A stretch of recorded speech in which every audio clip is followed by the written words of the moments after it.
Good evening, everyone. Did you decide what poem you want to do today?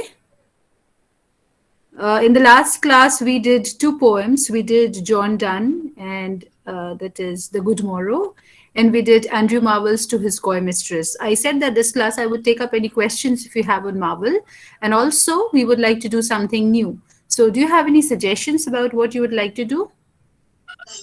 Ma'am, the Canterbury Tales. The Canterbury Tales? Somebody was suggesting that we should go over to modernist poetry because modernist poetry is a little difficult. My personal suggestion would be, as I thought that I wanted to do one poem from each particular period. So we have already done two poems from the 70 from the metaphysical period because these are a little difficult. You will easily find material on romantic poetry. Romantic poetry is not very difficult.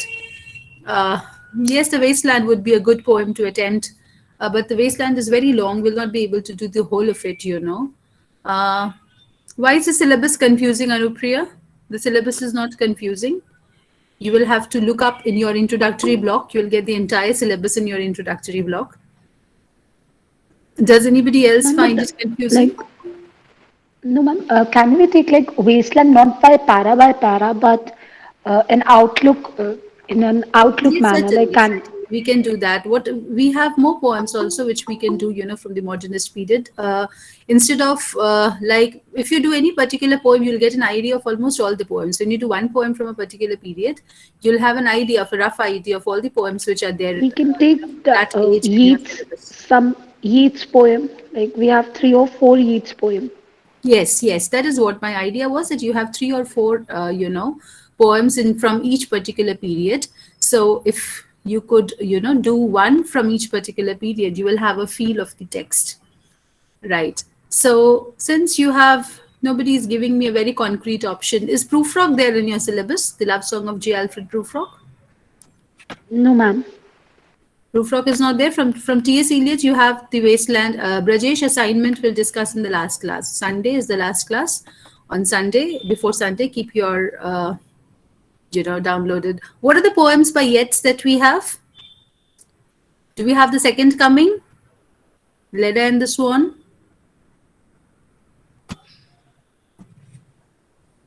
Yes?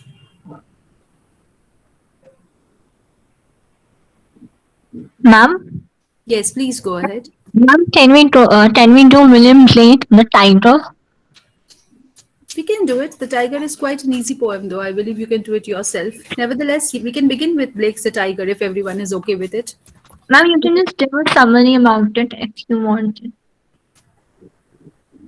See, I don't Ma'am, believe. can we please have a discussion regarding epithalamine and prothalamin? See, that way we will have. I mean, I wanted the class to come to a common consensus. Some kind of what you call. Uh, some kind of general query about what you would do, a general agreement, because this way one is telling one poem, the other is telling another poem. Uh, I think that to do Yeats's Adam's Curse is a good idea. Does everybody agree with that? Or maybe, to just get a feel of things, we can begin with William Blake's The Tiger. Is that okay? Should we begin with Blake's The Tiger? Because it's not a We very. can take Adam Curse. It's because Okay, Tiger the is a Tiger. very easy one. The Tiger is a very short poem. Let us do the Tiger. I'll share it on my screen with you, and then we'll go move on to Adam's Curse because these are all back to back. These are, and though Blake is a transitional figure, he belongs to the transitional period, yet you will find that there are a lot of modernist elements in Blake's poetry because Blake is a very, very profound symbolist. So, okay, just to have a feel of things. In the meantime, as we are doing the Tiger, the next we'll go to Adam's Curse, and please think about a third poem that we can do. Right? Please think about a third poem that we will do. Maybe we can begin The Wasteland today and we can complete it tomorrow, if not anything We else. can also do the Blessed Damsel by Right? Rossetti. We can do Blessed Damsel also. Okay, right. Then let us take up. Then in that case, after the Tiger, we'll have to take up the Blessed Damsel and then go over to Yeats. Right? Is that okay? Okay, Is ma'am. the class okay with that? Any suggestions? Please keep Yes, ma'am. can We are type okay with it. Yes, in ma'am. the chat box. We are okay, Right. ma'am. Is the poem visible on the screen? Yes, ma'am. Yes, ma'am. Yes, Yes, ma'am. ma'am. Yes, ma'am. Yes. Yes, Now you will ma'am. have to. Now, when you talk of William Blake, I have already mentioned Blake belongs to what we call the transitional age. Transitional age. That is, he belongs to the late 18th century, and we find that the late 18th century was a kind of U-turn in terms of poetic sensibility.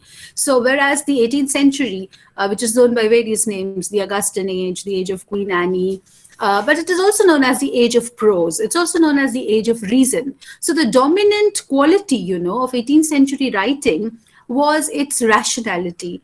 It excluded, imaginations, emotions, sensitivity towards nature, and replaced it with rational thinking committed to the cause of humanity, committed to the cause of man as a social being. So it's the entire concentration of 18th century literature was to talk about the position of man in society and how this position can be strengthened in various ways. So whether it is morally, whether it is politically, whether it is economically, how can the position of man be strengthened in this world?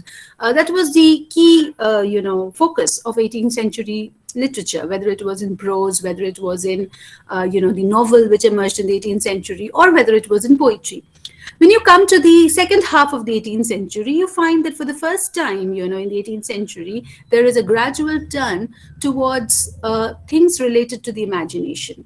And I mentioned James Thomson, a very significant poet whose work, The Seasons, marked a distinct shift in the poetic temperament. So James Thomson's The Seasons is one entire work which consists, it's one entire poem, which consists of 4 parts. And this entire poem is focused on nature, which is very unlike the bulk of 18th century poetry that was written. Now, William Blake, who belongs to this period, belonging to the late 18th century, was a very strange kind of figure. He, as a man, he was supposed to, he's supposed to have had visions.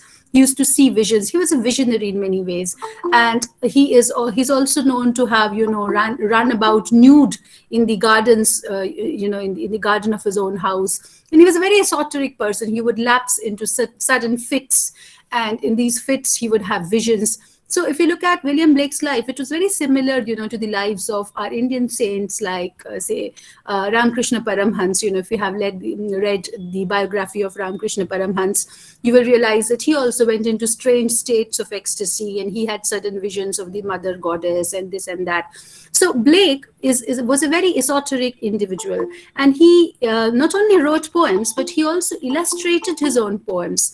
So if you look at, it's still preserved in the museum, and you will also find pictures on the web. If you search for Blake's books, you will find that the first book of poems that Blake printed was written and illustrated by his own hand. So he also drew pictures of angels and things that he saw in his dreams. He wove those into the fabric of the text. When you look at Blake's poems, you find that that same kind of vision, animates his poetry also. Now, Blake is most well known for his 2 sets of poems. That is, for his one set of 2 poems. One is The Tiger, which is there in your syllabus. There is another poem called The Lamb, which is a very small poem, and it's often read as a as a little more significant than a nursery rhyme. But when you actually look into these poems, you will realize that these are not nursery rhymes, and the vision that animates these poems is a very deep and distinct and intense philosophical vision. So you begin, when you read The Tiger, you begin with noting the spelling of Blake's Tiger. The spelling of Blake's Tiger is different from the conventional spelling we use. So it's Tyger. And when you read the poem, it may sound, for example, somebody just said that it's a very simple poem. It is a very simple poem on the face of it. It looks very simple. But when you read, Blake's philosophy, and when you read the poem in tandem with Blake's philosophy, it is not as simple as it sounds. And the 2 poems that Blake wrote, as I said, he's most well known for these 2 poems, The Tiger and The Lamb. Together, they make a very complex philosophical universe. So let's read the poem. Tiger, tiger, burning bright in the forests of the night. Tiger, tiger, burning bright in the forests of the night. Just a second. What immortal hand or eye could frame thy fearful symmetry? In what distant deeps or skies burnt the fire of thine eyes? On what wings dare he aspire? What the hand dare seize the fire? And what shoulder and what art could twist the sinews of thy heart? And when thy heart began to beat, what dread hand and what dread feet? What the hammer, what the chain, in what furnace was thy brain? What the anvil, what dread grasp dare its deadly terrors clasp? When the stars threw down their spears and watered heaven with their tears, did he smile his work to see? Did he who made the lamb make thee? Tiger, tiger, burning bright in the forests of the night, what immortal hand or eye dare frame thy fearful symmetry? So, as I said, the two pieces that Blake wrote, the tiger and the lamb, should be read in tandem. They should be read as companion pieces. So the lamb, you see, the lamb is a very, very gentle creature, isn't it? And Jesus is said to, Jesus is often associated with the lamb because Jesus is said to have been born in a manger. And he was first warmed by the wool of lambs. And there are many, many poems, and paintings, which project Jesus as a lamb. So the lamb is God-like. The lamb has distinct connotations with Jesus because Jesus was born amidst them. And then you have a creature like the tiger. The tiger, is all of us know that the tiger is most well known for its ferocity. It's a very ferocious animal. It's an animal of prey. It's a very ferocious animal. At the same time, it's a very royal animal, isn't it? It's very royal looking, its body. It's golden and black body, and then it's very sharp, piercing green eyes, which burn during the night, which burn red, in the night. So the tiger is a very majestic figure. It's very majestic to look at. And then it also symbolizes, nature's strength at its greatest, nature's strength at its most majestic.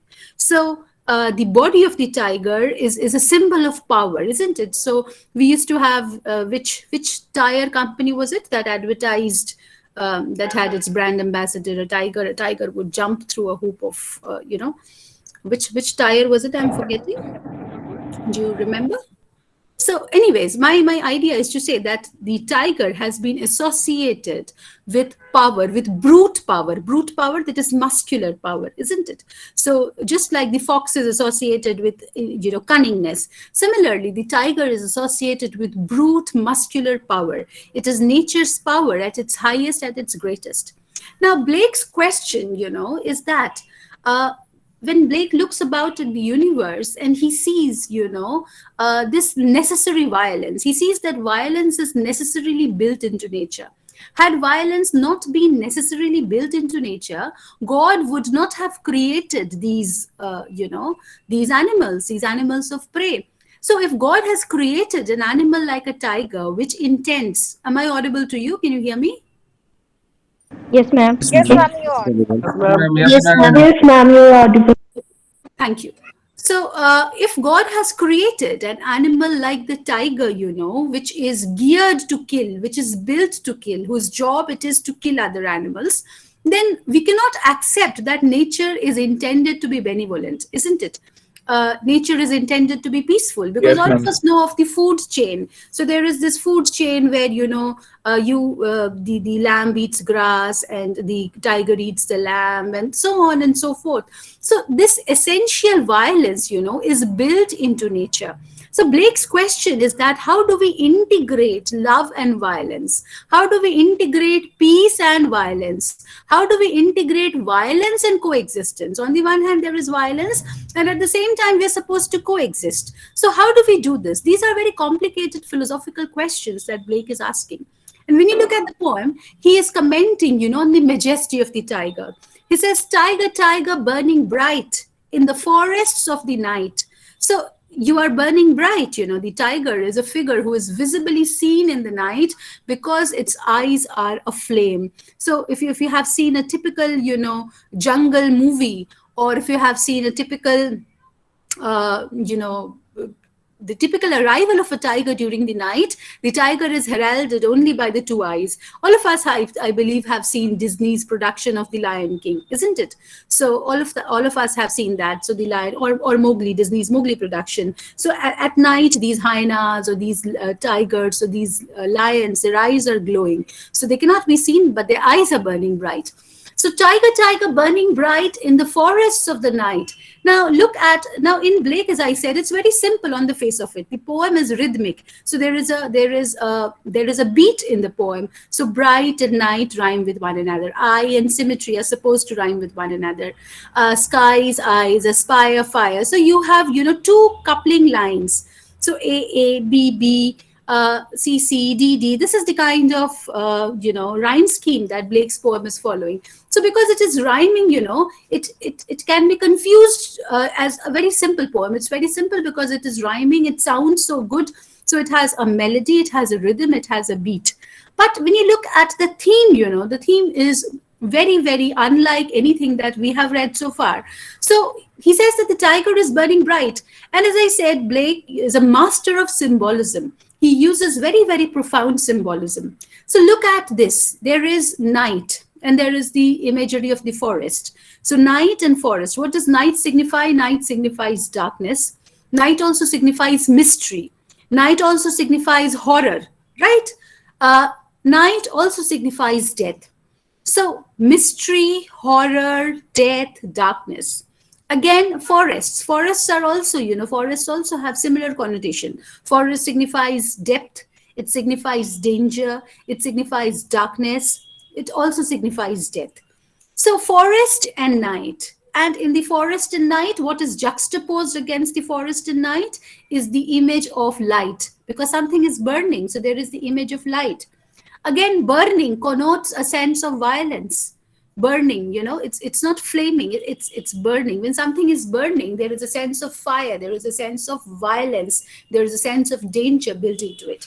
So these are not directly spoken by the poem, but these are hinted at through Blake's use of imagery. And then he says, what immortal hand or eye could frame thy fearful symmetry? So who could create the tiger? The tiger is a majestic animal. It's a gorgeous animal.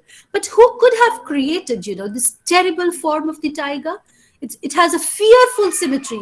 Any creature, which will have that symmetry will be deadly, will be fatal, will be extremely dangerous. So who, could create a creature like this, who is built to kill, who is built to, tear out entrails and to, tear a being apart, who has that power to destroy everything.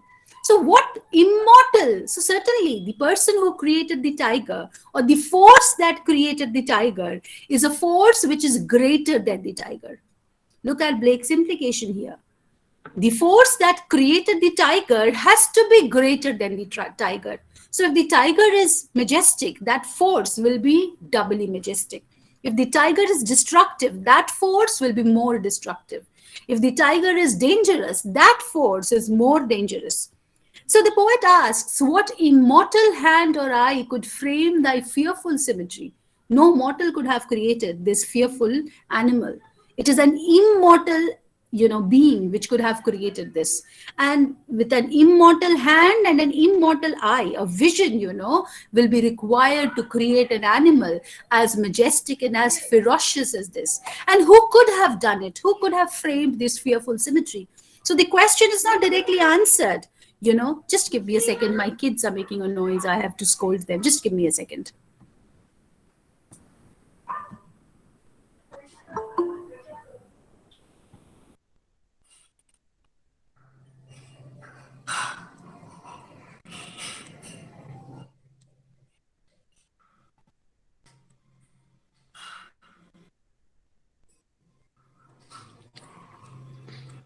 Ma'am, your mic is off.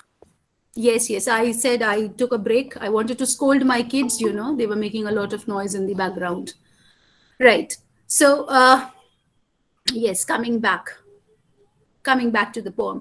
So whoever has created the tiger has to be a being who is more ferocious than the tiger.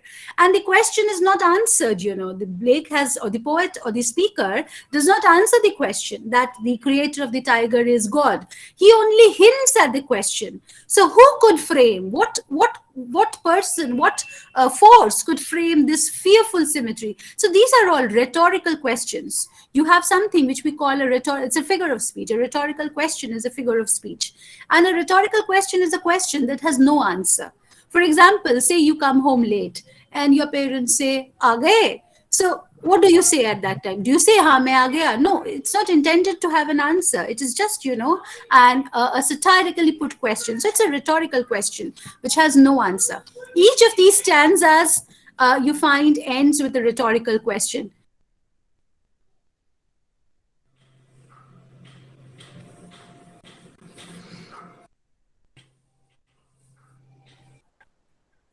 Right. So each of these stanzas you find ends with a rhetorical question. In what distant deeps or skies burnt the fire of thine eyes? On what wings dare he aspire? What the hand dare seize the fire? So he says, the poem says that the fire that is burning in the eyes of the tiger, that is an unnatural fire. That is not an earthly fire. No earthly fire has ever shone as brightly as that. So this fire it is certainly, brought from somewhere, which is not the earth. The origins of this fire are not in the earth. The origins of this fire are somewhere, either in the depth of some ocean or, in some sky. So this is an unnatural in the sense unearthly.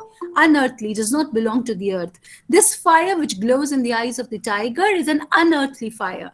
So the poet or the poet speaker asks, in what distant deeps or skies burnt the fire of your eyes? On what wings dare he aspire? And whoever, brought the fire from either the depth of the seas or from the depth of the skies, whoever brought the fire, must be equipped with very, very strong wings, because these are unlikely places to travel to. So who could have brought the fire from there? And what kind of courage, what kind of strong hand do you need to hold that fire? What kind of wings do you need to take you to that place of that fire? So this is not the job, this is not the work of any natural person. This is not the work of any natural force. It has to be an unnatural, unearthly, divine force. So basically in this poem, Blake is continuously trying to hint at the fact that divinity, is a mystery. God is not necessarily only benevolent and good and kind. There is a mystery, there is a charisma to God, and there are many, many aspects of God. God can be violent, God can be deadly, God can be disastrous, God can also be kind and sweet. So here, Blake is trying to portray that image of God which is hinted at by the tiger, which is symbolized by the tiger. So on what wings dare he aspire? What the hand dare seize the fire? And what shoulder and what art could twist the sinews of thy heart?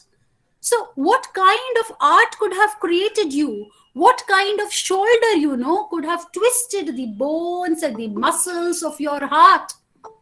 And when thy heart began to beat, what dread hand and what dread feet? And so somebody has had to have that muscular power to twist the bones and flesh around your body, to create your dangerous form, and to create your very heavy beating heart. And when your heart began to beat, what dread hand and what dread feet? When your heart began to beat, any mortal would have fled away with fear. But what person was that who, after your heart began to beat, went further to shape your hands and shape your feet, was not afraid of you? Which person was that? Who is your creator? You are so majestic, you are so fearful. What about the creator who created you? What the hammer, what the chain? In what furnace was thy brain? So what about the hammer, So the creator here is likened to a blacksmith, luhar. So how does a blacksmith build something? How does a blacksmith create something? He creates things out of fire. So you have a forge burning in the blacksmith's chamber, and he needs a hammer, he needs an anvil, he has to, beat it into shape. So what the hammer, what the chain? In what furnace was thy brain? What the anvil, what dread grasp dare its deadly terrors clasp? So imagine the blacksmith who was working to create your brain. How was your dangerous brain created? What kind of fire was there in that furnace? What kind of hammer was used? What kind of chain was used that could create a brain which was as deadly as yours? When the stars threw down their spears and watered heaven with their tears, did he smile his work to see? Did he who made the lamb make thee? Now, when the stars threw down their spears is a direct reference, to Satan. Satan, we all know Satan or Shaitan, was initially an angel. He was first an angel, and when he was an angel, he was called Lucifer. And he was God's favorite angel. God loved him very much. God loved Lucifer very much. In fact, God loved Lucifer so much that Lucifer began to imagine that there was no difference between him and God. So he thought that I'm very close to God and therefore I am God. So what is the difference between God and me? And he began, then to compare, and he realized that God is no greater than me. Even I can be God. And so this Lucifer, got together a band of angels. He got together a band of angels, and all of them together, they hatched a conspiracy against God. They tried to overthrow God. But God was God, and therefore God, could understand it all, and he could defeat them all. And when he defeated them, he punished them by creating a separate place called hell. So before that, no hell existed. It was only heaven which existed. But when, these angels under Lucifer, they tried to hatch this conspiracy against God, God punished them all by sending them to hell. So the other angels, they repented, and they threw down their spears and they cried. So this line, when the stars threw down their spears, it refers to God's, foiling of the conspiracy which was hatched by Satan and his angels. So after that, Lucifer came to be known as Satan. And then, to revenge against God, then again, when God created man, that is when God created Adam and Eve, then Lucifer, in order to revenge, himself against God, comes to Eve in the guise of a serpent and asks her to eat the fruit of knowledge, etc., etc. So we know that story.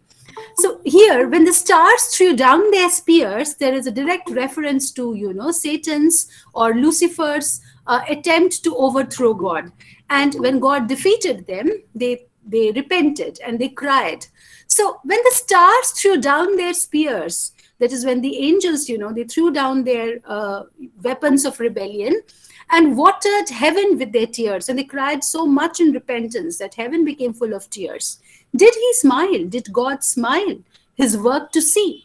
Did he who make the lamb make thee? So here there is an implicit suggestion that perhaps God created the tiger when he was very, very angry against Satan. He was very angry, and perhaps, as a mode of revenge against evildoers, God created the tiger. And then when he was able to successfully overthrow the angels, did he smile? Did he smile when the angels threw down their spears? And did he smile when he looked that he had created such a ferocious being? Did he who made the lamb make thee? Another question. Can the creator of this ferocious being be the same person who created a being as gentle as the lamb?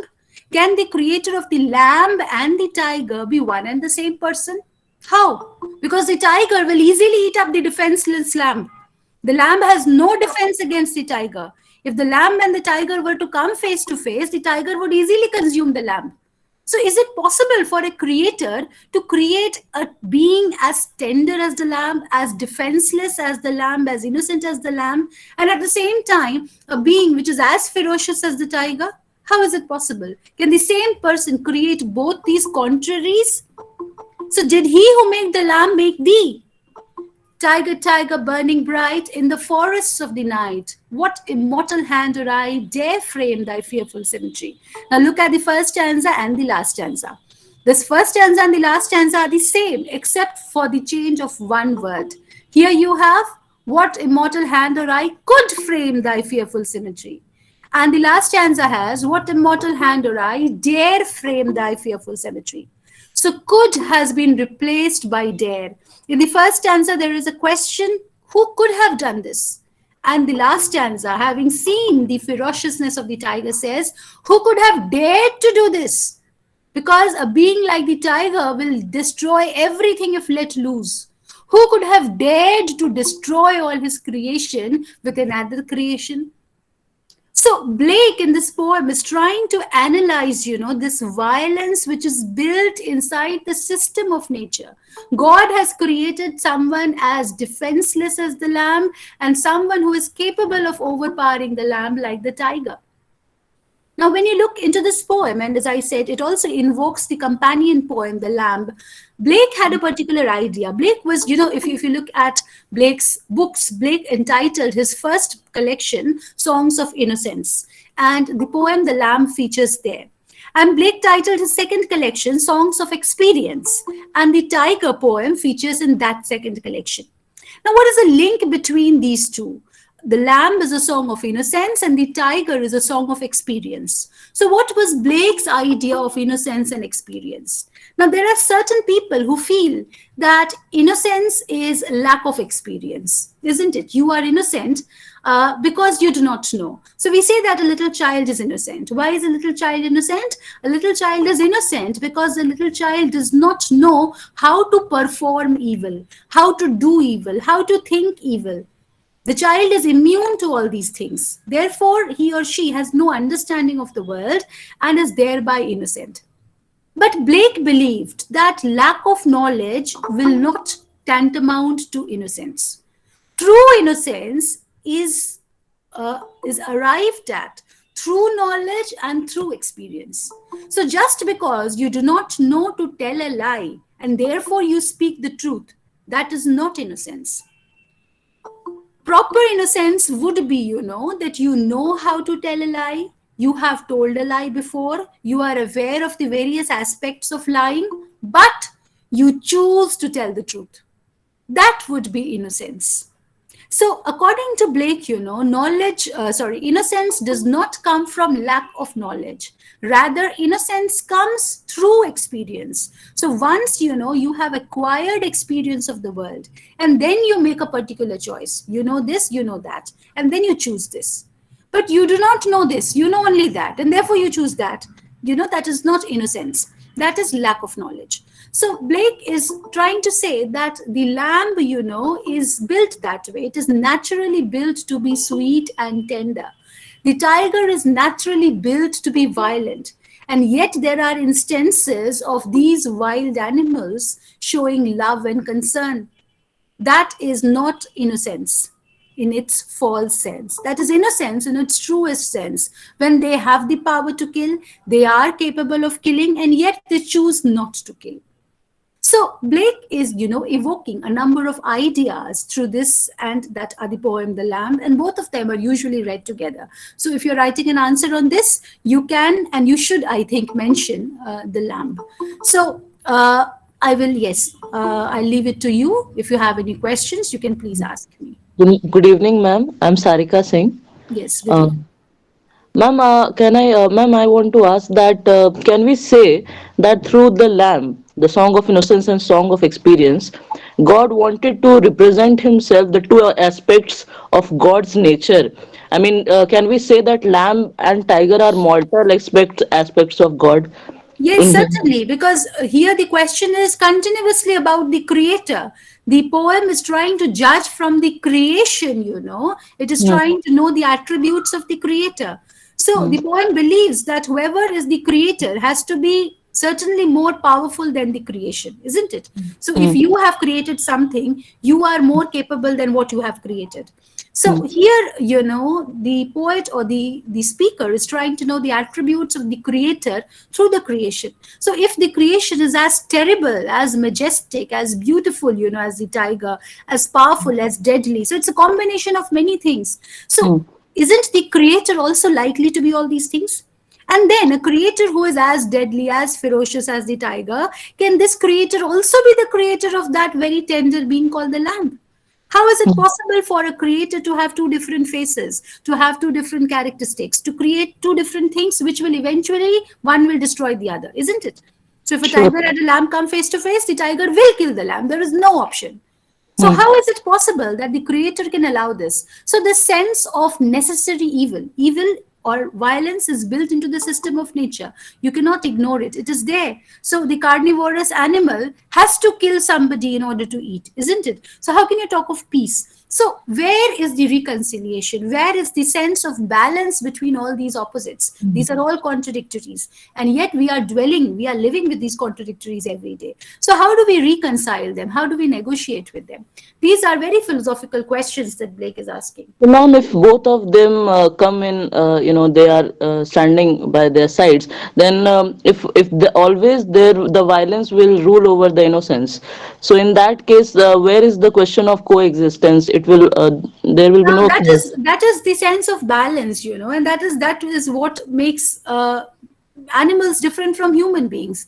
Hmm. Now, for animals, they kill for their food, they kill for their hunger, and once their hunger is satisfied, they will not touch that again.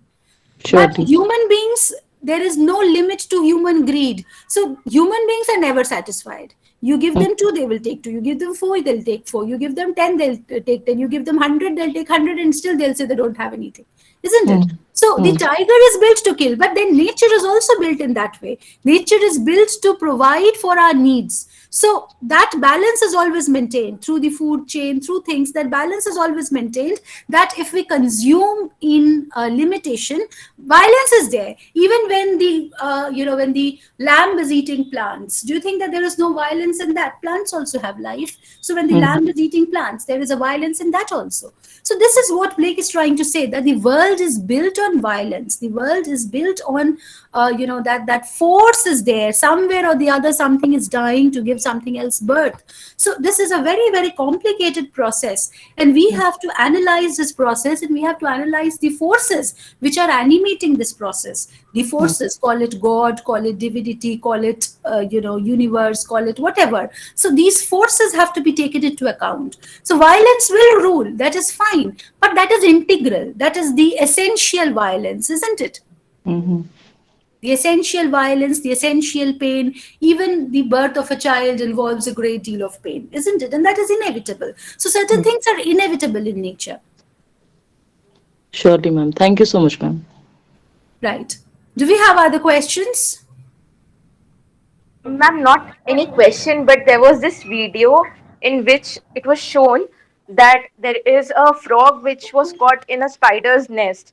So when the spider understood that it is a frog and it cannot eat it, it actually cut its nest so that the frog can escape. So when you told about this necessary violence, so this came to my mind. True. Because animals, they are not violent by choice. They are not violent by choice. It is not that they choose to be violent. For example, if you read this poem, Ted Hughes, a very famous poem, The Hawk. It's a wonderful poem where Ted Hughes is describing a hawk. So the hawk is built to kill. It's a bird of prey. The hawk, the eagle, they are built to kill, and they cannot help it. That is their nature. So they cannot choose. They do not have a choice. They are like that. So that is it. Yes, Nivas says that Blake is against enlightenment or the Newtonian view. Why he could not be understood. Now, see, Blake is he was very scientific in a way. You see, when you look at Darwin, what Darwin was trying to say a few years later, he was talking about the survival of the fittest, isn't it? He was saying that there is always a competition in nature. Nature is not benevolent. Nature does not have enough for our needs. There is always, a scarcity of resources, and there are always a number of claimants upon these resources. So not every race, not every species will be able to survive. So all species are continuously in a race, and only the fittest of them will be able to survive. So that sense of the survival of the fittest is also built into Blake's idea of the universe. He is also envisaging a universe which is, which is not very benevolent, which has violence inbuilt in it, where the lamb and the tiger will always be in competition with one another. So, but as you can say, Blake was far ahead of his times, number one. Number two, what made Blake difficult to be understood was also because of his personality. People mostly thought him a madman. He lived in a forest. As I said, he often walked about nude. He did not wear clothes very often. And he relapsed into visions quite often. So people took him to be, a strange kind of character. and nobody really paid much attention to his work. Again, when you read his work, you find that it's very simple. It's so simple. It has got a childish simplicity about it. So that was another reason why people did not think it capable of meaning much. They did not delve much into the meaning. They saw the rhythm, they saw the images. Oh, simple, simple, very fine, understood, understood. But what did you understand? So this kind of makes it, was very difficult. Also, we have to remember that Blake and all these poets were writing during a period which was known as the Age of Reason. So it was the age of rationality, no place for emotions, for visions, etc., etc. So nobody really paid a lot of attention to this writing until, the Romantic period emerged. And when people went back into history, they realized that, oh, these writings which were being written were also romantic in nature. Oh, so the Romantic period does not come directly from Wordsworth and Coleridge. It begins here with Thomson and with Gray and with Blake and with Burns and poets like these. So overall, people did not pay a lot of attention. All these factors came together so that people did not pay a lot of attention to Blake's work. Even today, to a considerable extent, Blake's philosophy makes his work very, people feel that it belongs to a separate class altogether. It comes under philosophy, it does not come under poetry. But it does come under poetry also. It's very intense philosophical and lyrical poetry. Nivas, I hope that clarified you. Brajesh, essence of whole poetry, essence of whole poetry in the sense, essence of this poem. I do not understand your question, Brajesh. Please unmute and clarify.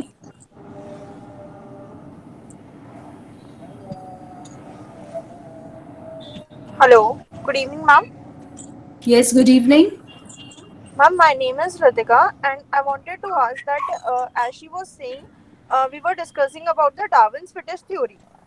In that case, ma'am, how Ritika, a will little the lamb louder. If you survive? could be, Ritika, if you could be a little louder. Ma'am, I was asking that according to Darwin's theory, how will the lamb survive if he will not act? So it is the survival of the fittest. The lamb is not built to survive, so the lamb will not survive. If it is, if the lamb is pitted against the tiger, then the lamb will not survive. So that is what, Darwin's ideas promoted a great deal of very negative, ruthless competition also. In the Victorian period, we also talk about something called social Darwinism. So Darwin's ideas, when they were translated into society, it meant that in society also there's a scarcity of resources and everyone has to struggle. So automatically the rich will survive because they have the economic resources and the poor will not survive. So that is it, the lamb will not survive. If pitted against the tiger, the lamb will not survive. Uh, Okay, ma'am. Whole Thank poetry you. means, Rajesh, whole of this particular poem. What do you mean? Do you want me to explain the tiger? But I'm explaining the tiger only in a few sentences. I hope that I have been trying to do that if you have been taking notes. Conclusion is this: there's no conclusion in a poem. It's just ideas. It's a play of ideas. A poem is a play of ideas. It does not come to, it's not a theory or it's not a theorem where you can say A is equal to B is equal to C, therefore A is equal to C. No, it's not like that. Yes, any other questions? Right, can we move ahead to the next poem? Should we do the Blessed Damsel?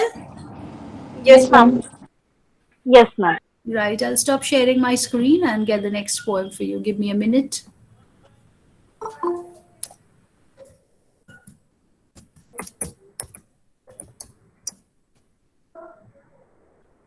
Ma'am, I just had a small question. That Yes. Blake is a romantic poet, right? But in this particular poem, we do not see any romanticism or imagine like Why? something. Why? What is not It's romantic it's here? more about it's more about like having some kind of moral values or some kind of those thoughts are more provoking as compared to the No, imaginative Alka, part. What I I beg to differ with you here because the entire poem, is, I believe, it's a master journey of romanticism. I find that it is far more romantic than Wordsworth or Keats. Look at the imagination here. How many of you? There's no morality.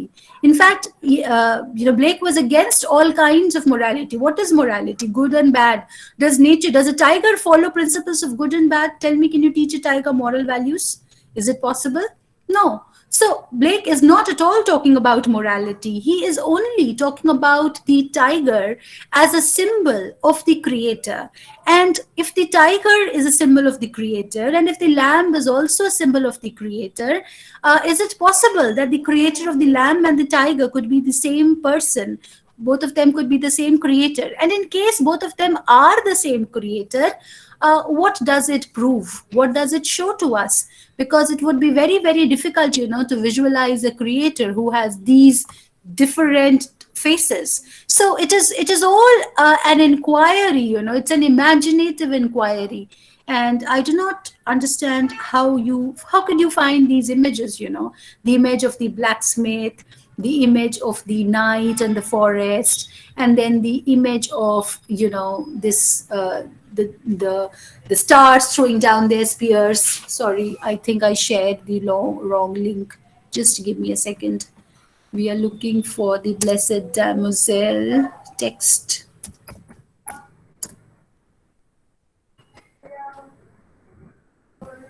Just give me a second. We have a text here, I believe.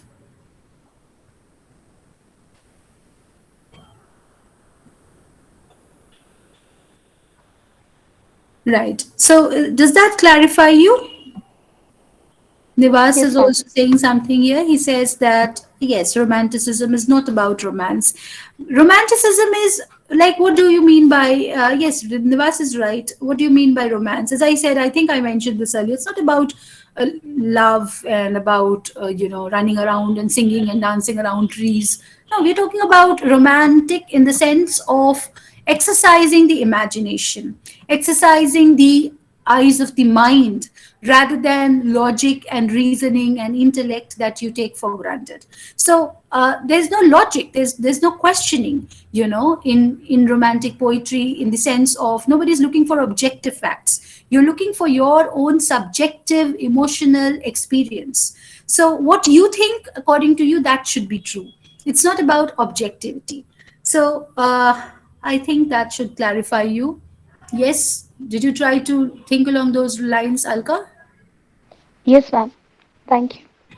Okay. So here is the next poem, Dante Gabriel Rossetti's The Blessed Damozel. A brief background to the poem. Now, this is a very long poem, so maybe we'll not be able to do it stanza by stanza, but it's a simple enough poem. The background to this poem is that this poem belongs to a school of poetry which is called Pre-Raphaelite poetry. Now, Pre-Raphaelite poetry, Raphael is the name of a very significant painter who belongs to, the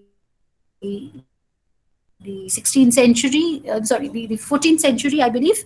And Raphael, from Raphael comes the movement of Pre-Raphaelite. Pre-Raphaelitism was a movement that first entered painting. So it was a school of painting that aspired to create paintings like those which were created before Raphael. So Pre-Raphaelite. Paintings belonging, they were trying to take their inspiration from paintings that had been created before Raphael.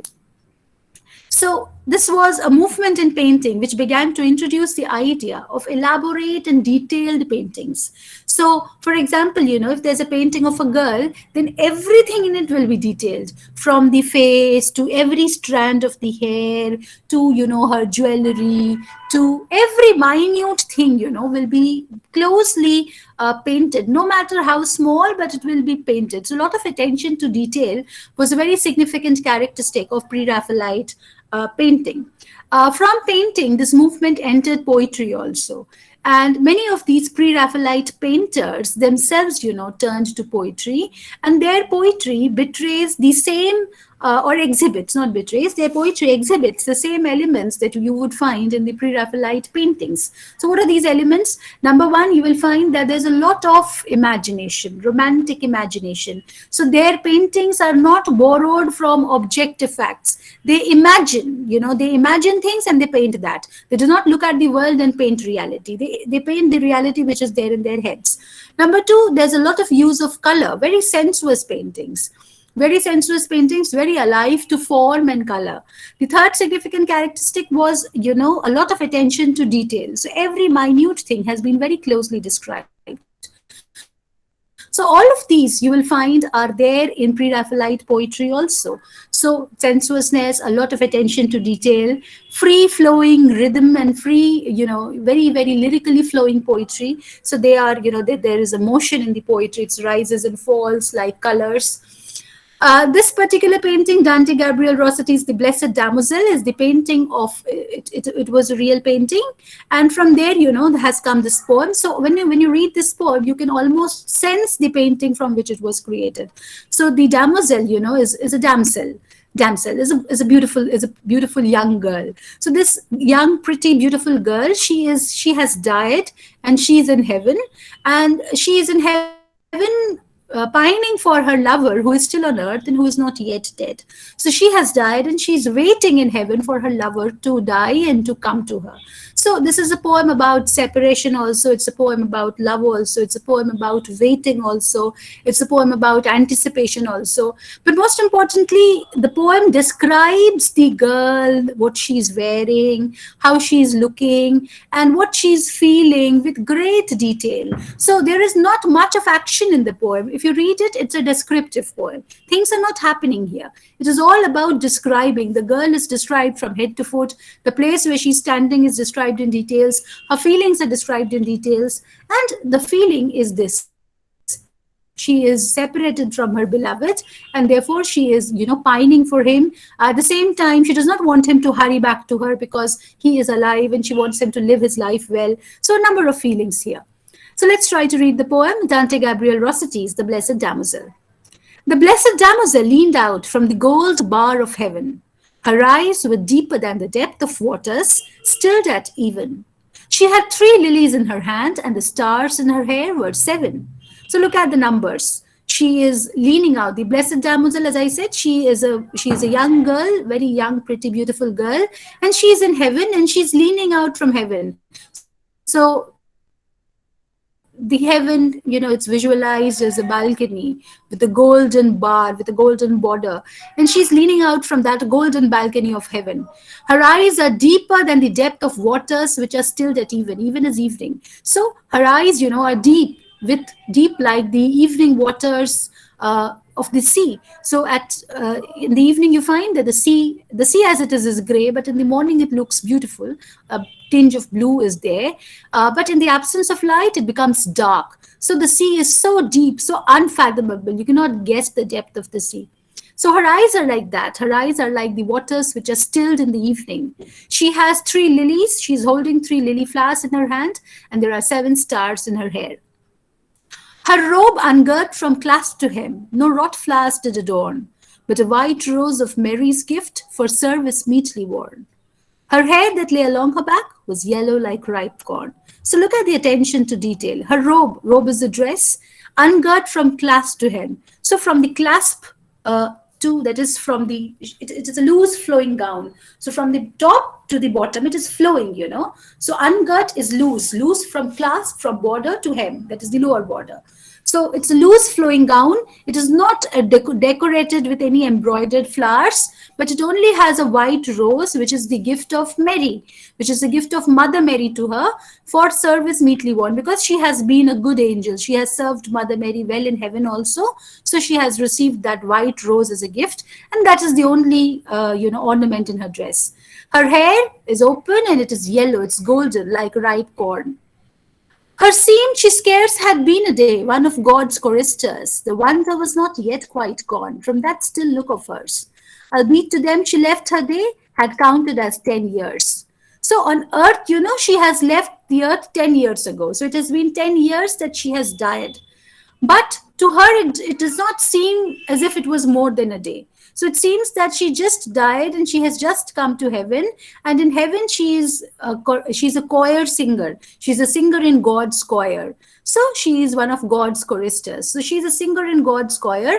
And she is as yet, full of wonder, because she's seeing heaven and she's looking at the wonders of heaven. And still, she has not got used to the wonders and splendors of heaven. So although to those on earth, it is 10 years since she died, she feels as if she has recently died and she has recently come to this wonderful place called heaven, where she is one of the singers in God's choir. To one, it is 10 years of years, yet now and in this place, Surely she leaned over me, her hair fell about my face. Nothing, the autumn fall of leaves, the whole year sets a pace. So within brackets is her lover's, thoughts. So to one that is to her lover on earth, it is not just 10 years, it is 10 years of years. The absence, the absence from her has been multiplied in time. So to her, it is just a day since she died. To others, it is 10 years that she died. But to her lover, it is 10 years of years. To her lover, the separation is almost 10 into 10, almost 100 years separation. And yet now, where he is lying on earth, he feels that surely she leaned over me. Her hair fell about my face. So the lover feels that perhaps she's here, perhaps I can feel her hair on my face. And then he realizes nothing. The autumn fall of leaves. No, it's not her hair, it's the falling leaves in autumn. The whole year sets a pace. And the autumn signifies the end of the year. So another year has also gone without her. So the bracketed portion is the lover, and the non-bracketed portion is the blessed damsel. So it was the rampart of God's house that she was standing on. Rampart is balcony. So it was the balcony of God's house that she was standing on. By God built over the sheer depth, the which is space begun. So high that looking downward thence, she scarce could see the sun. So she's standing in the balcony of God's house, and it is built by God on the depth from where space begins, that is heaven. So where we think that space has begun, that is heaven. So high that looking downward thence, she scarce could see the sun. Just give me a second.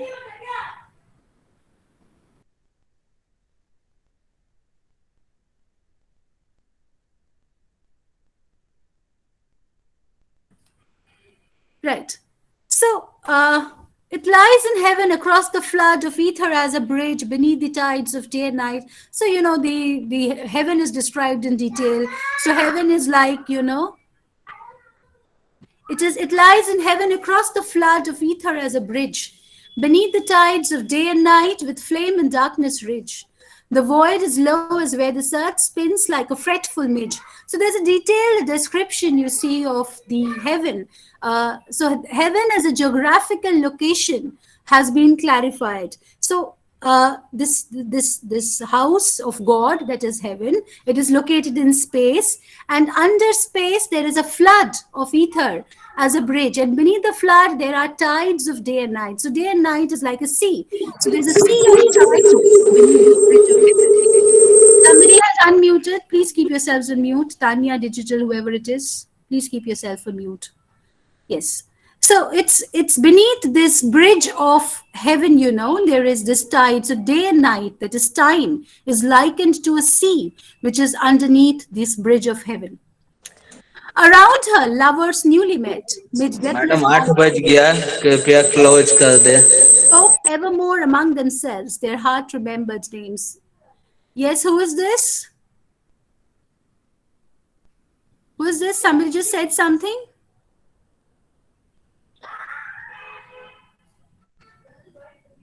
Yes, did the others hear? What was it? Ma'am, I guess Tanya Digital Studio, he got unmute by mistake. Okay. Right. I hope it is by mistake. Another time he gets unmuted, I'll have to throw him out of the class. Right. So around her, lovers newly met, mid deathless love's acclaims, spoke evermore among themselves, their heart remembered names. And the souls mounting up to God went by her like thin flames. So she's standing, and around her, many people who were separated from their lovers by, different dates of death, they are meeting. So some lover is meeting his beloved, some beloved is meeting her lover. So around her, she finds that every day people are coming up and estranged lovers are meeting, and they are claiming deathless love. They are so happy that they have loved each other through life and through death, and they have united in heaven. So they are all talking about themselves. They're talking about their love lives. They're talking about those who remember, those whom they remember the most. And all the, souls are coming from earth to heaven like thin flames. And still she bowed herself and stooped out of the circling charm, until her bosom must have made the bar she leaned on warm, and the lilies lay as if asleep along her bended arm. So I hope you can understand this. Shall we still give this a reading? Or do we straight away go towards the end of the poem? Or would you like me to just give it a reading? Yes?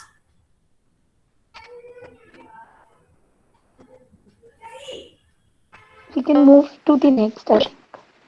Ma'am, What I'll do is I'll I just think give the poem a reading, read it along with me, and anytime you have any questions, you can ask me, right? Because this is simple enough. I don't think it needs a lot of explanation. As I said, it's all description. So it's describing. So from the fixed place of heaven, she saw time like a pulse shake fierce through all the worlds. Her gaze still strove within the gulf to pierce its path. And now she spoke as when the stars sang in their spheres. So she's here and she's trying to, look through time. She's trying to look into the earth. She's trying to locate her lover, which is not possible. The sun was gone now. The curled moon was like a little feather, fluttering far down the gulf. And now she spoke through the still weather. Her voice was like the voice of stars had when they sang together. So she's singing. She's singing the name of her beloved, of her lover. She's calling out to him. She's trying to locate him. And her voice is also very beautiful, but it cannot reach him. And still it reaches him. So look at the, confessions in brackets. Ah, sweet, even now in that bird's song, strove not her accents there, fain to be hearkened? When those bells possess the midday air, strove not her steps to reach my side down all the echoing stair? So the lover is visualizing, she is singing. The lover is visualizing her voice in the bird's song. He's visualizing her company, when the church bells are ringing, he's imagining that she's walking beside her. I wish that he were to come to me, for he will come, she said. Have I not prayed in heaven, on earth, Lord, Lord? Has he not prayed? Are not two prayers a perfect strength? And shall I feel afraid? So she wants him to come to him, but at the same time, she has to wait. She has to wait till his life on earth comes to an end. When round his head the aureole clings, and he is clothed in white, I'll take his hand and go with him to the deep wells of light. As unto a stream we will step down and bathe there in God's sight. So she imagines how when he dies, he'll become an angel and he'll come to her, and both of them, will together walk beside God. We too will stand beside that shrine, occult, withheld, untrod, whose lamps are stirred continually with prayers sent up to God, and see our old prayers granted melt, each like a little cloud. So she's visualizing, what she will do. So she will take him to God's shrine, and together they will thank God that their prayer has been fulfilled.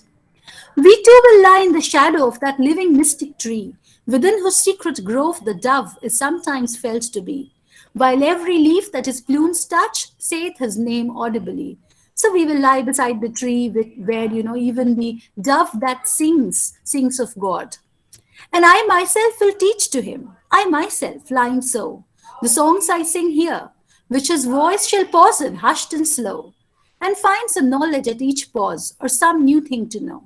So, because she is God's chorister already, she has learned all the songs that are sung in heaven, and she is thinking that when he comes, I will teach her, just like this, I will sit beside him and I will teach him how to sing these songs. And while he sings, I will also learn from his voice.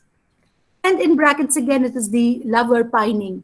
Alas, we too, thou sayest, yea, one wast thou with me, that once of old. But shall God lift to endless unity the soul whose likeness with thy soul was but its love for thee?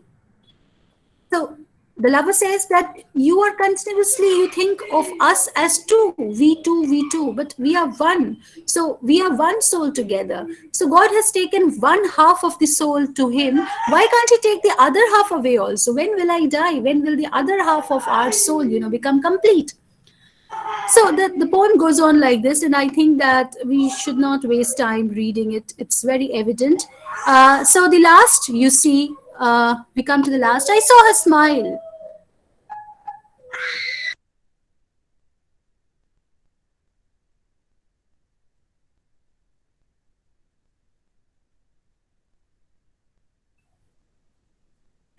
I saw her smile, but soon their path was vague in distant spheres. And then she cast her arms along the golden barriers and laid her face between her hands and wept. I heard her tears. So The final is, of course, the lover is not coming anytime soon. It will take, the appointed time for him to finish his life on earth. So she has been dreaming of his arrival. And finally, the poem ends when she realizes that she still has a lot of waiting to do. And then she weeps quietly. She weeps. And the lover also, though he cannot physically see her, he can metaphysically sense her presence. And he's also crying. And he says that I heard her tears, I heard her cry.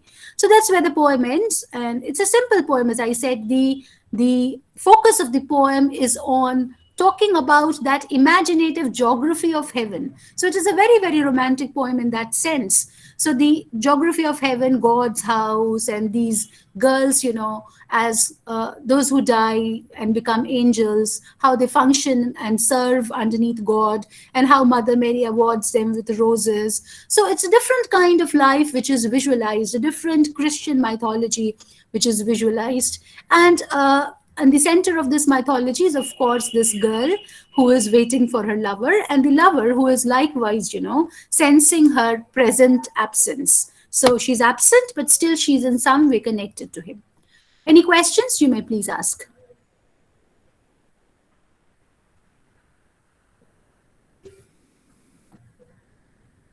Any questions, anyone?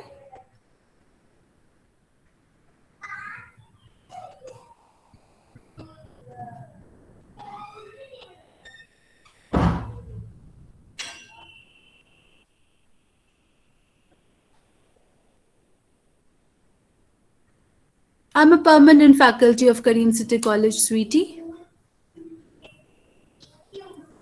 Yes.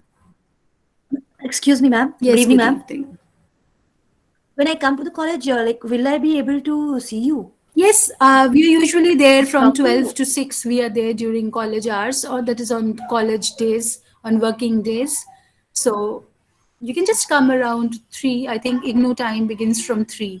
So come around 3, ask Jamshed that you want to meet me, and he'll let me know. Oh, okay, ma'am. Thank you so much, Okay. ma'am. You wanted to Goblin Market? That's also, it's by Christina Rossetti, who was Dante Gabriel Rossetti's sister. So that's also, that belongs to the same period. It's also a pre-Raphaelite poem. And we can do something from Sylvia Plath or W.B. Yeats.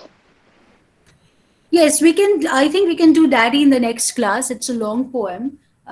If you want, we have some time. We can do a shorter poem if you're interested. Excuse me, Okay, I ma'am. can. Excuse me, ma'am. This is Yes. Harika Singh.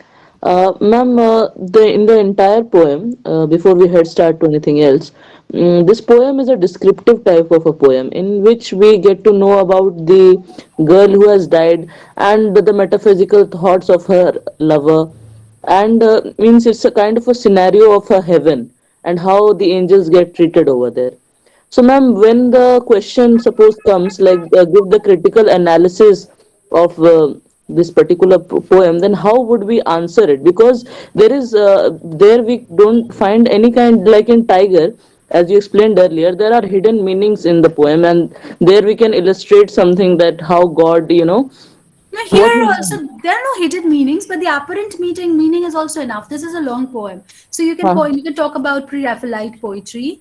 You can talk about the characteristics of pre-Raphaelite poetry, right?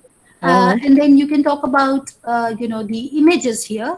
Very sensuous, very romantic images are Ma'am, used. that would be critical appreciation. No, I am talking about critical analysis. Are these Critical two both? analysis and appreciation are the same thing. Okay, they are the same thing. That was my confusion. Yes. Okay. So in appreciation, we will write about the, what was the meter, the rhyming scheme, and Yes. also the appetite poetry, as you said. Okay. Avinash, which line is this?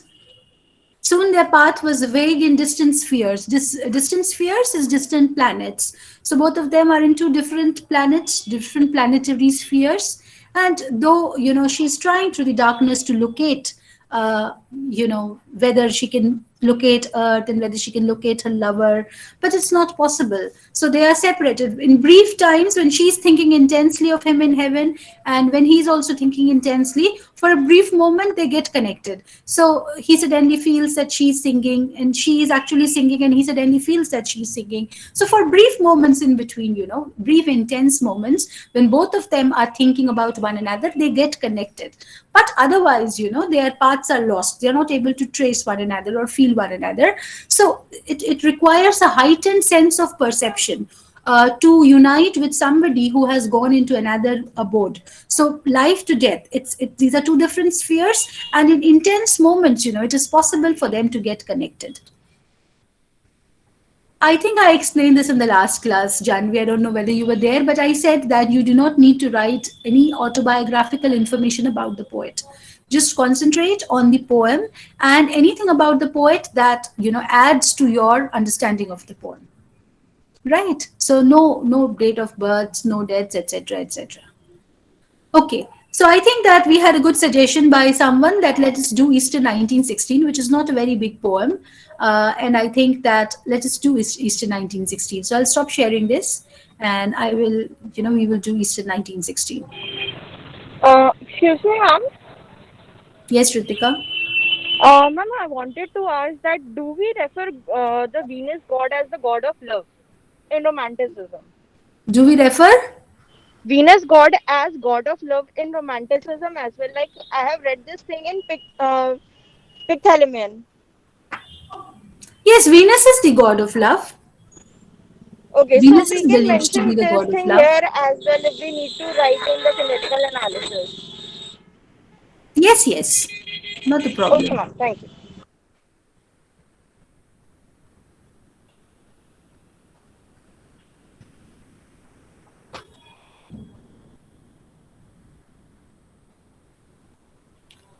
Right. Can you see the poem on your screens?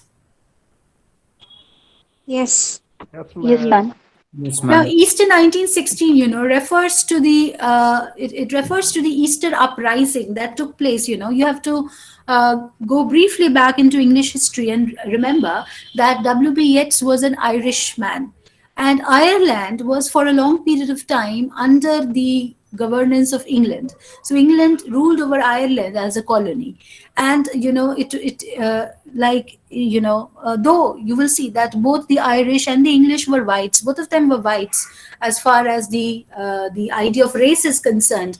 But nevertheless, the English believed that they were racially superior to the Irish, and because the Irish people, had a different kind of culture which was more based in orality, in folklore, in songs, dances, mythology, etc. So they thought that the Irish people were, unsophisticated people, uncultured people, and therefore that was very key to England's domination of Ireland. So Ireland tried at various points of time to claim its freedom, and one of the most important, uprisings, one of the most important rebellions in or revolutions in Irish history was the Easter 1916 uprising. W.B. Yeats, is talking about, has dedicated this particular poem to that uprising. And W.B. Yeats was also a contemporary. He was also alive during this period. And many of the people who participated in that revolution, were his own friends. And this particular poem expresses, the poet's sense of respect for them.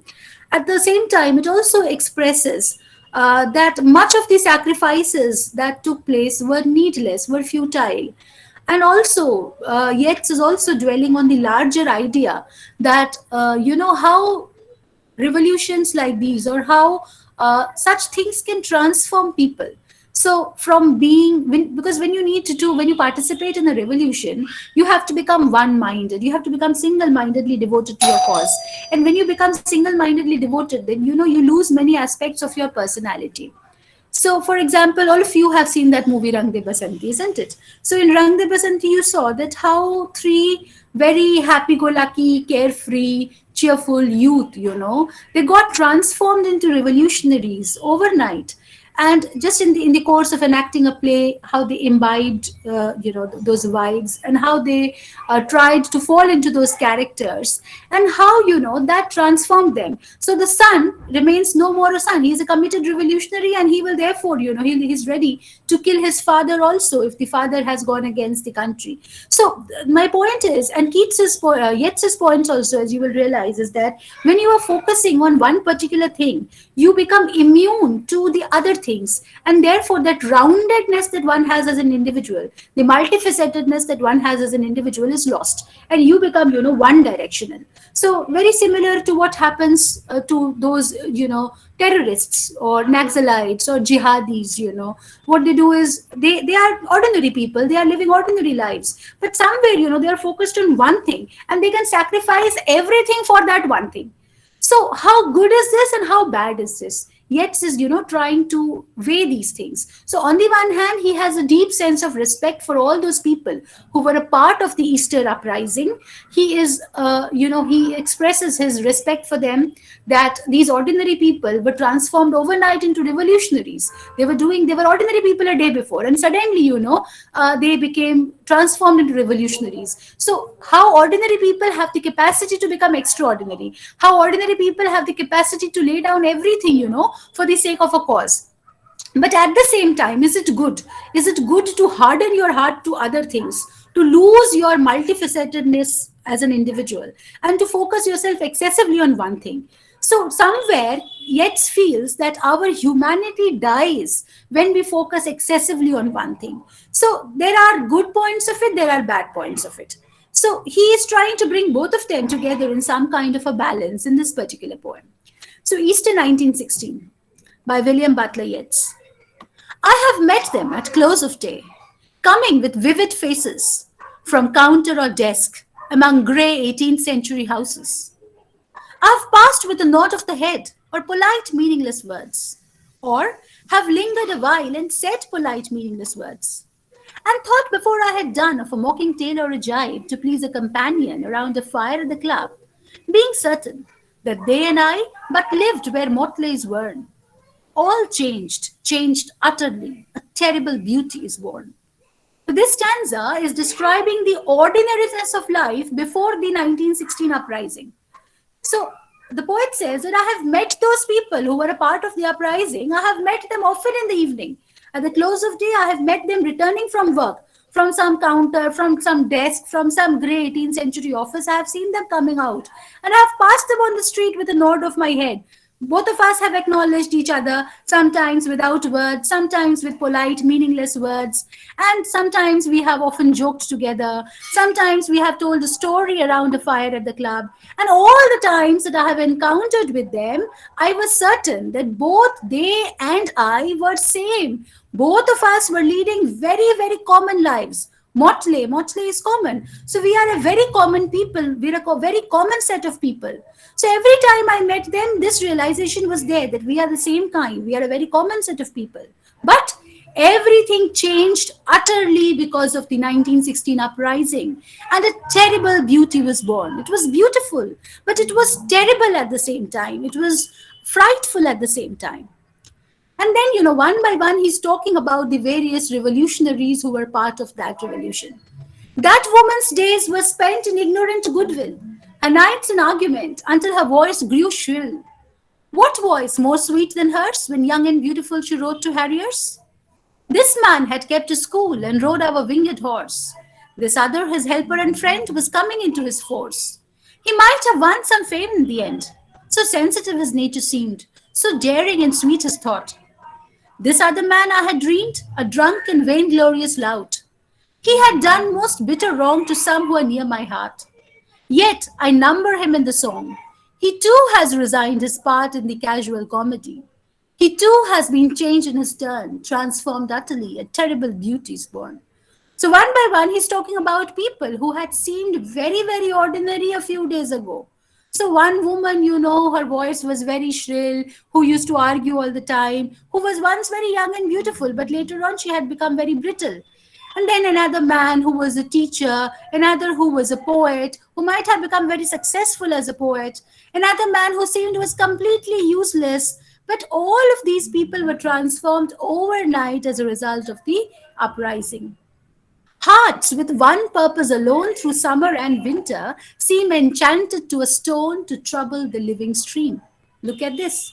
He says, when hearts become hardened like a stone, then they become unchanged. Through summer and winter, they are focused on only one thing. And these stones trouble the living stream. If there is a stone which is there on the path of a river, that stone is an impediment to the progress of the river. So people like these who become revolutionaries, who focus everything, on their one point agenda, the multifacetedness of their life disappears. They become stones. And then, they become an hindrance to life. The horse that comes from the road, the rider, the birds that range from cloud to tumbling cloud, minute by minute they change. So everywhere in nature, you find that change is essential. Change is inevitable. In fact, we must change in order to live. If we do not change, we will not be able to live. Everything in this world is changing. The horse that is coming along the road, the rider of the horse, the birds that are moving from one cloud to another, minute by minute they change. A shadow of cloud on the stream changes minute by minute. Even the reflection of a cloud on the stream is changing from minute to minute. A horse hoof slides on the brim and a horse splashes within it. The long-legged moorhens die when hens to moorcocks call. Minute by minute they live. The stone is in the midst of all. So everywhere, people are alive to change. People are alive to movement.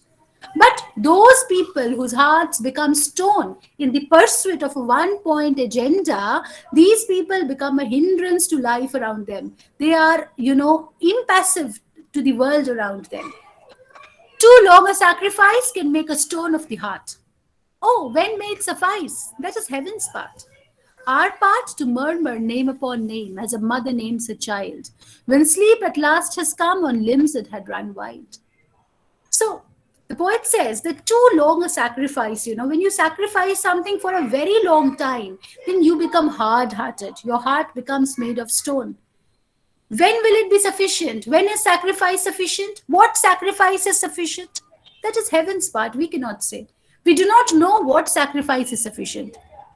कितना पापड़ बेलना पड़ेगा, कितनी मेहनत लगेगी, कितना दुख झेलना पड़ेगा, कब तक हम ऐसे जिएंगे? These are questions that have no answers. This is heaven's part. This is God's part. God will decide what sacrifice is enough, what sacrifice is sufficient. Our part is to keep on doing it. Our part to murmur name upon name as a mother names her child when sleep at last has come on limbs that had run wild. So what happens when a mother is putting the child to sleep? The mother keeps on doing the same thing again and again. She keeps on patting the child. She keeps on repeating the name of her child in a lullaby. So she does not know at what point the child will fall asleep. She has to keep on singing. Sometimes it takes an hour, sometimes it takes 20 minutes, sometimes just 5 minutes is enough. So a child that has run about wild throughout the day, you do not know when that child will fall asleep. The mother also does not know. But she keeps on doing the same thing. So our job is also to keep on doing the same thing. The end thing is that it may turn us into a stone. The end thing is that we may not be able to participate fully in the life around us because we are so devoted to our cause. But we have to do it. This has to be done. So what is it but nightfall? No, not night, but death. Was it needless death after all? And again, the poet says that all these people who sacrificed their lives, was it needless? Was the sacrifice necessary? Could things have happened without the sacrifice? Again, there is no way of knowing. In our country, we ask these questions. Was partition necessary? Was partition inevitable? Did all those people who die, was it important for them to die? Did they contribute to anything by their death? But these are questions that we have no answers to. For England may keep faith for all that is said and done. It's possible that England will honor its treaty. Perhaps this Easter 1916 uprising was not necessary. We know their dream enough to know they dreamed and are dead. And what if excess of love bewildered them till they died? I write it out in a verse. MacDonagh and MacBride and Connolly and Pearse, now and in time to be, wherever green is worn, are changed utterly. A terrible beauty is born. So yet says that there are many people who are saying that their sacrifice was not necessary. This rebellion was not necessary. That England would have honored its treaty. We need not have fought and we need not have had such a bloody battle. And all these people who died, MacDonald, McBride, Connolly, Pearce, these people might have lived. Their sacrifices are a waste.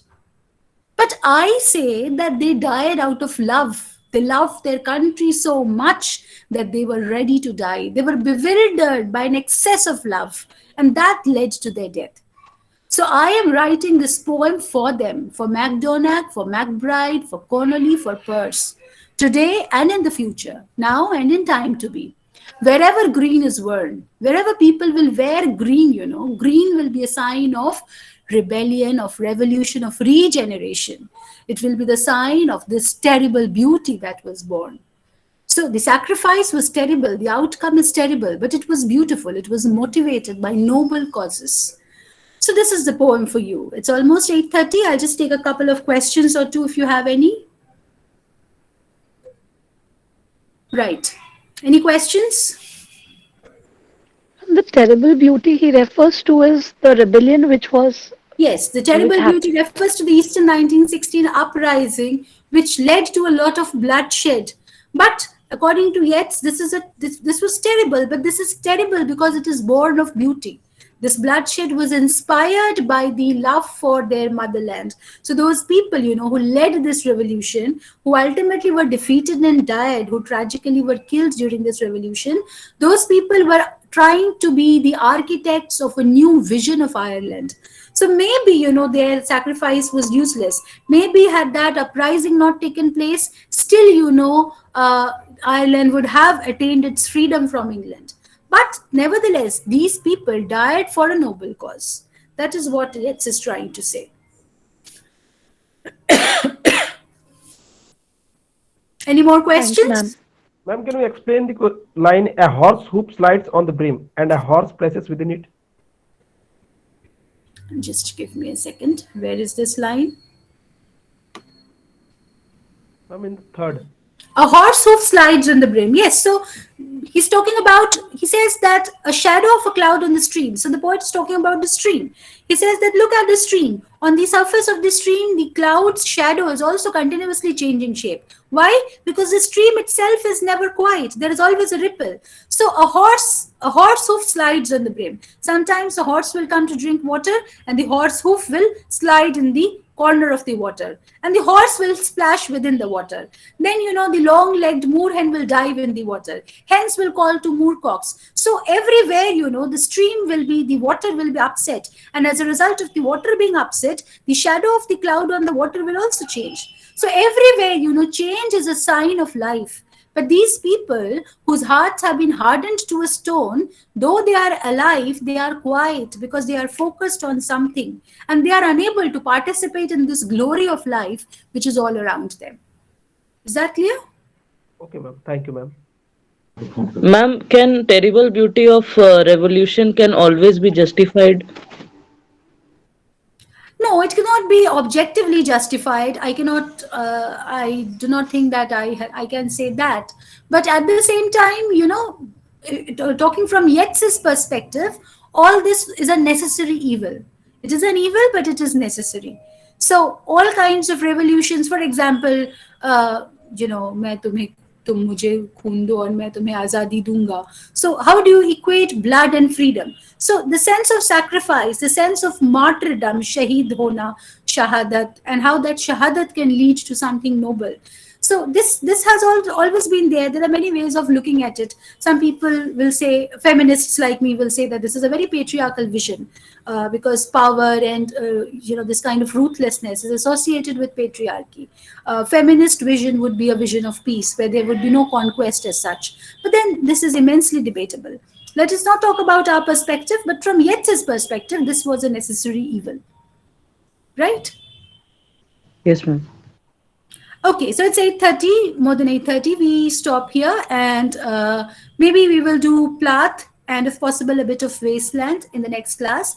And then that is tomorrow, Saturday. And then Sunday, we will discuss your assignment. So download your assignment Also, some of you be ready to read out the questions or maybe type the questions and put them in the chat box so that we can discuss the questions one by one, right? Thank you so much. We meet tomorrow, same 7 p.m. by the same link. Thank you very much. Thank you, ma'am. Thank Thank you. you, Thank ma'am. you. Thank you, ma'am. Thank you, Thank ma'am. you. Thank you, Thank you, ma'am. ma'am. Thank you, ma'am.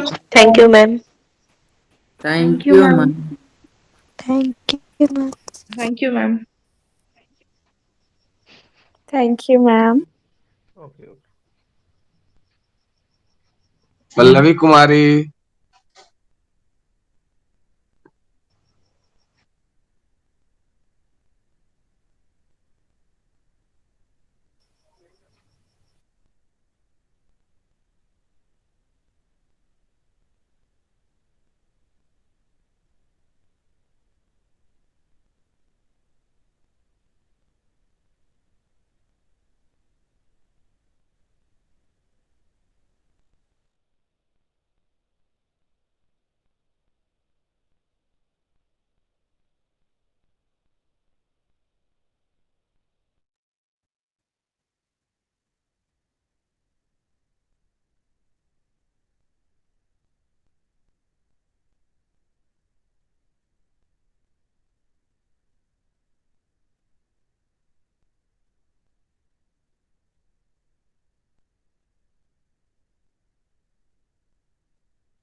लेकिन कहाँ यार दिमाग खराब